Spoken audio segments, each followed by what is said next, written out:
안녕하세요. 탈라학교입니다. 5학년 보호자는 어떤 보호자여야 할까요?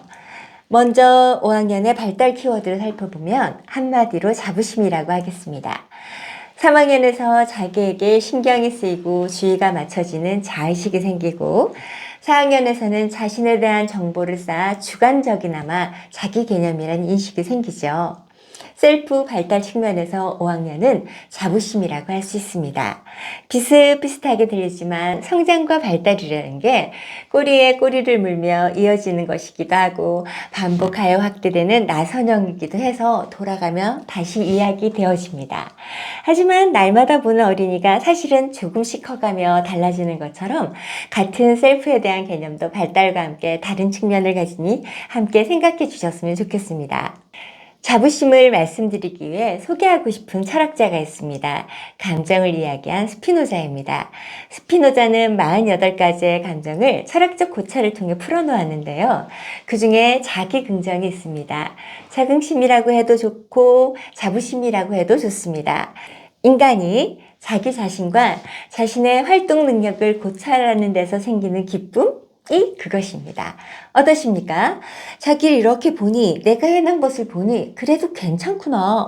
꽤 잘했구나 싶어 하는 마음이라는 건데 어떤 낱말이 더 적절하십니까? 저는 담백한 맛이 있어 자기 긍정이 좋긴 합니다.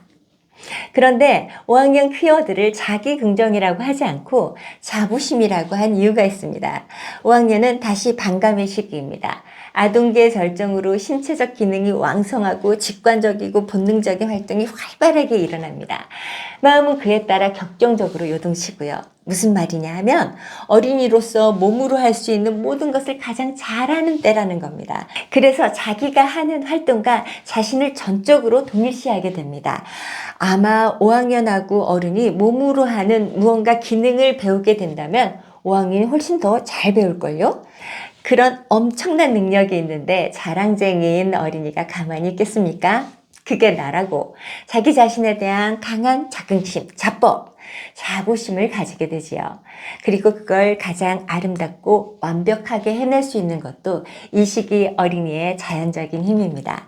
긴 팔다리로 고운 음성으로 춤추고 노래하는 12살은 천사가 이런 모습이겠구나 싶을 수 있습니다.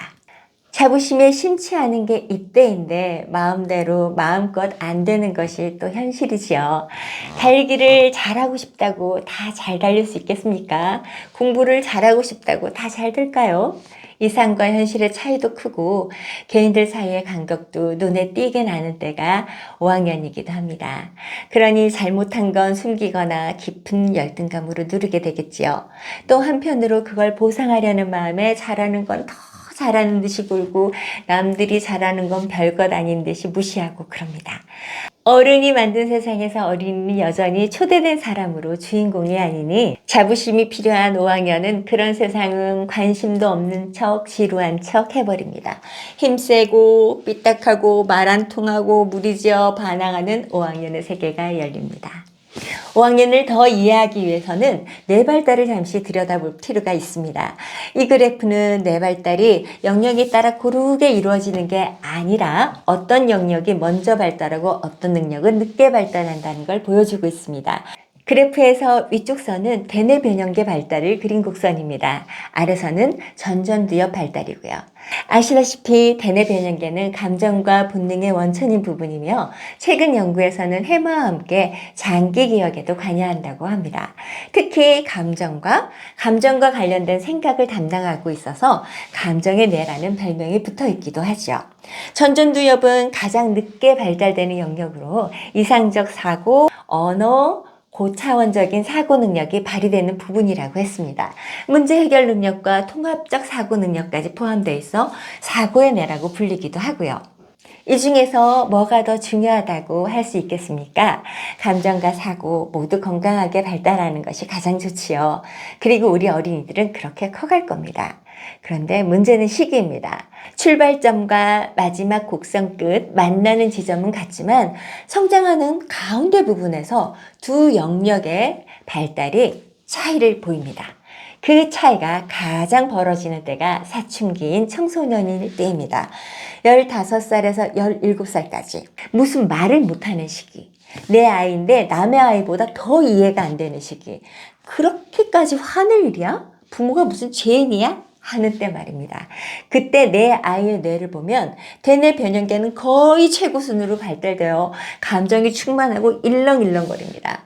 슬프고 화나고 까르륵대고 주체하기 어려운 감정의 홍수가 밀려왔다가 어느 순간 사막처럼 푸스해집니다.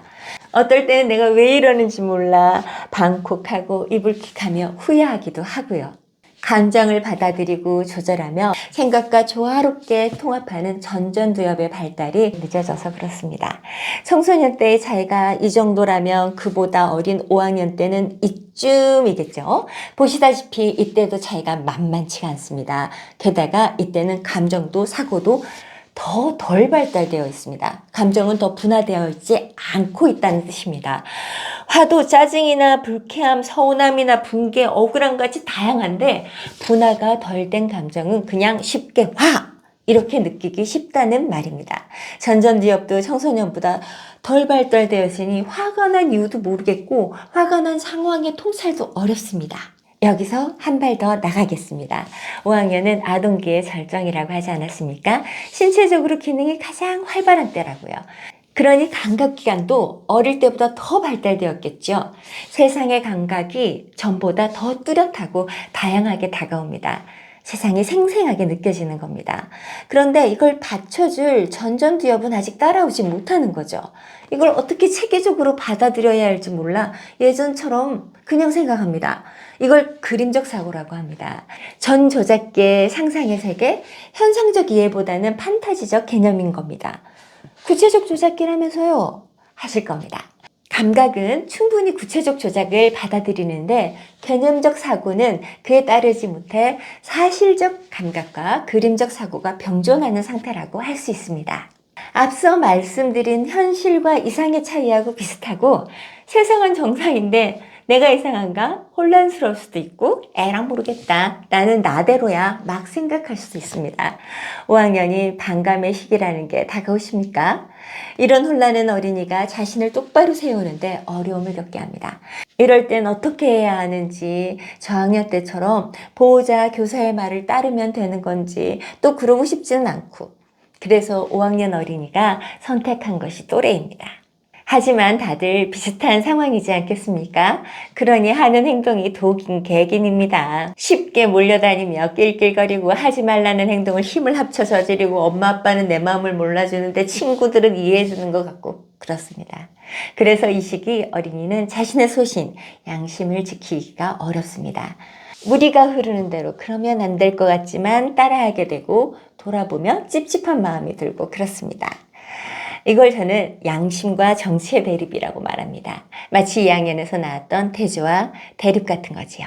교사들에게도 5학년은 쉬운 학년이 아닙니다. 6학년은 맞이다운 면이 있고 졸업시키는 맛이 있는데요. 5학년은 몸은 컸는데 하는 행동은 외줄 타는 것처럼 아슬아슬할 때가 더 많습니다. 이럴 때 보호자는 어린이에게 정말 중요한 것이 무엇인지 알려주셔야 합니다. 사람은 사람이기 때문에 해서는 안 되는 행동이 있고 사람이기 때문에 지켜야 하는 것이 있고 사람이기 때문에 다들 소중하다는 걸 말입니다. 늘 하던 잔소리 같아서는 안 됩니다. 어른답게 보호자답게 깊은 사색 속에 경험을 담아 내 아이에게 전해야 합니다. 텔레야, 엄마는 말이야 살아보니 사람다운 사람이 좋더라. 사람다운 사람? 왜 있잖아. 그런 이야기. 전쟁이나 뭐 가뭄이 들어서 다들 배고플 때 먹을 게 생겼어. 나도 너무너무 먹고 싶지만 그걸 아픈 사람에게 먼저 줬다는 얘기. 나라면 그럴 수 있을까? 나도 그러고 싶지만 자신은 없어. 그지? 또 너도 알지? 저번에 봤던 엄마 친구. 그 친구가 얼마 전 조혈모세포를 기증했대. 그거 기증하려면 약 먹고 주사 맞고 입원해서 그렇거든? 얼굴도 모르는 사람을 위해서 그런 거야. 다들 걱정했는데 그 친구는 자기가 누구를 살렸다는 게 너무 좋대. 대단하다. 사람은 사람다운 게 좋아. 엄마도 그러고 싶어. 이런 이야기 어떠세요? 어린이가 자신의 소중한 양심, 소신 같은 것, 아니 거창하게 말하기보다 자신의 하루하루 삶의 의미를 알아가게 도와주는 보호자가 되어주셨으면 좋겠습니다. 어른다운 어른이 삶을 의미 있게 채워가는 어린이를 만듭니다. 다음에 또 뵙겠습니다.